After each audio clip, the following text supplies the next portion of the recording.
Senator, should Barack Obama go to prison? Well, that'd be up to a judge and a jury, not me.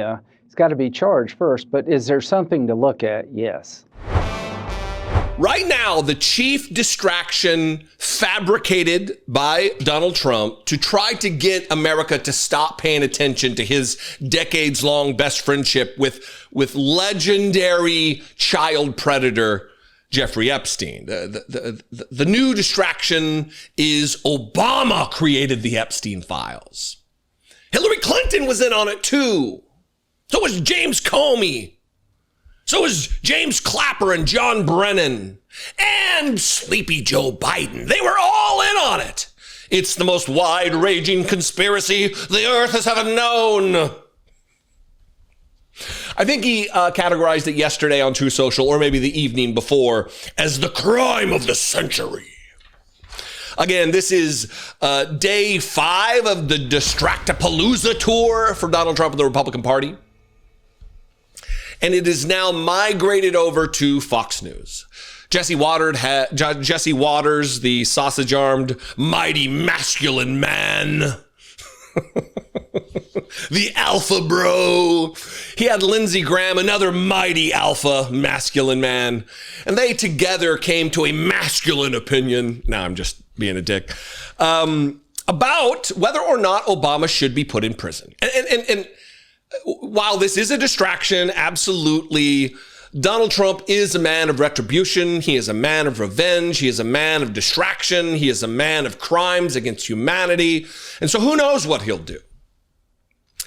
But I find it very interesting that the Supreme Court back in June last year, just over a year ago, ruled that the President of the United States has a new level of immunity from criminal prosecution that has never before been in the law. That if acting in an official capacity, a president could dispatch a SEAL team to assassinate a political rival that they felt was corrupt. This was literally argued before the Supreme Court. And this Supreme Court, 6-3,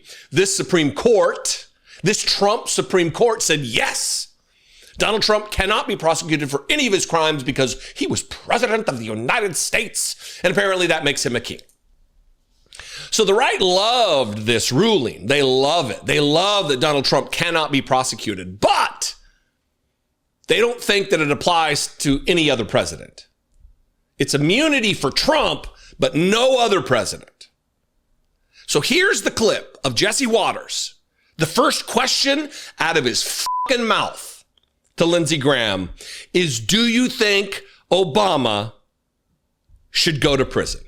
Senator Lindsey Graham joins Prime Time. All right, Senator, should Barack Obama go to prison? Well, that'd be up to a judge and a jury, not me. He's got to be charged first, but is there something to look at? Yes. Let me tell you why. I know this topic pretty well. So the Christopher Steele dossier that was used to get a warrant against Carter Page proved to be unreliable, and it was used over and over again. Christopher Steele was hired by Hillary Clinton to suggest in 2016 they did not try to start the storyline, the Democrats, that Trump was tied to Russia in a nefarious way is reinventing history. After the election, before President Trump gets sworn in 2017, we now know that Obama met with his intel community who said there's no evidence of Russian interference. And he said, I don't like that result. And the intelligence community changed their assessment. I want to know why and how that happened. Does that rise to the level of treason? Treason is a specific crime in our Constitution. I'm not here to try Obama. I'm here to say that to ask questions about this is very much appropriate.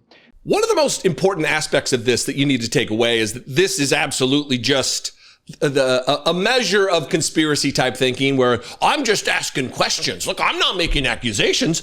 I'm just asking questions. For instance, here's some questions that need to be asked. Does Jesse Waters, what is he hiding with all of his bluster about masculinity? It seems as though, I don't know, I'm just asking questions of whether he's trying to cover up for the fact that he's really secretly gay or something. I don't know. I'm just asking questions. earnest questions. Does that rise to the level of treason, he asks, knowing that the subtext there in conservative circles is the punishment for treason is death, the death penalty. That's where they're going with this. And Lindsey Graham, I'm not here to try Obama. I'm here to say that to ask questions about this is very much appropriate, because asking the questions furthers the distraction, further takes the spotlight off Donald Trump and his decades-long friendship with a notorious child predator. They don't want people asking questions about whether Donald Trump likes to kids. That's it. Donald Trump is possibly a child, a raper of kids. And we got to change the subject, y'all. This is no good.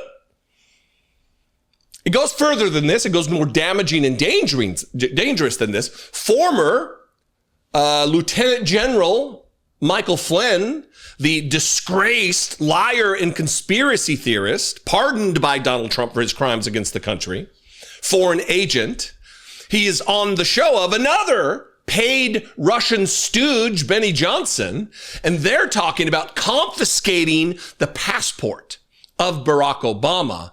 And that is because they believe Barack Obama is going to flee. He's going to leave the country for fear of prosecution for the things he did that apparently he doesn't have immunity for, but Donald Trump does.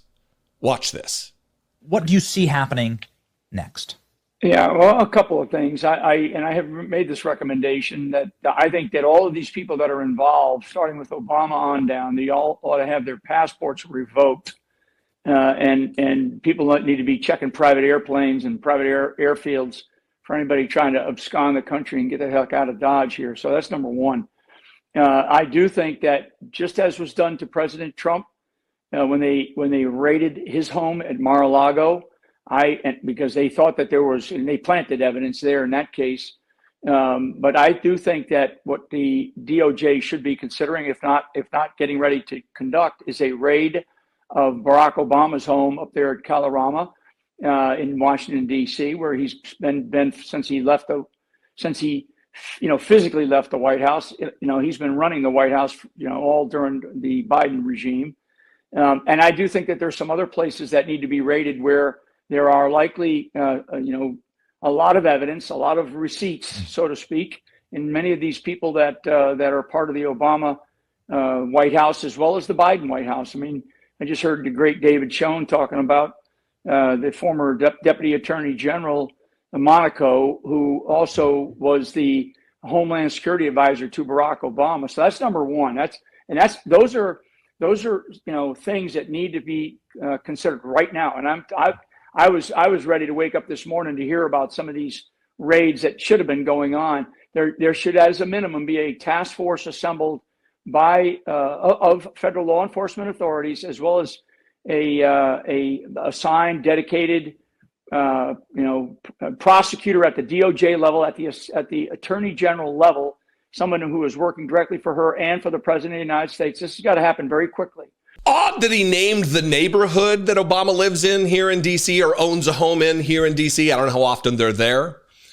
A little strange that he mentions the neighborhood. I mean, it's easy to find the address, just Google it.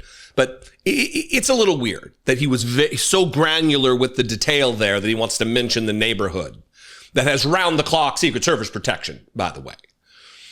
All of these people involved, starting with Obama, should have their homes raided and their passports revoked because they're a flight risk. Why would Obama think he needs to leave when he has immunity granted by the Supreme Court of these United States for anything he did in an official capacity as president of the United States? But why would he do that? I thought that was a presidential power, that is a guaranteed protected right under the Constitution for presidents to be treated like a king. No? Oh, just Donald Trump. Great. Got it. That's me acting like I'm writing stuff down. Anyway, what do you think? I would appreciate your feedback here. We can have a conversation in the comments. You can also call the voicemail line and leave me a fewer than 3-minute voicemail, 714-576-4054. And of course, as always, you can email me daily@dollemore.com. These people are too much. Follow me on social media. I'm at Dollemore just about everywhere. And if you want to help support this work, help me produce these videos and reach the people that I do, the numbers that I do every month, click the join button below, become a channel member for $2 a month, or go over to patreon.com/IDoubtIt podcast. Both those are great ways to help support this particular independent media channel. I love and appreciate you very much. I'll see you next time. Be genuine. Take care of one another.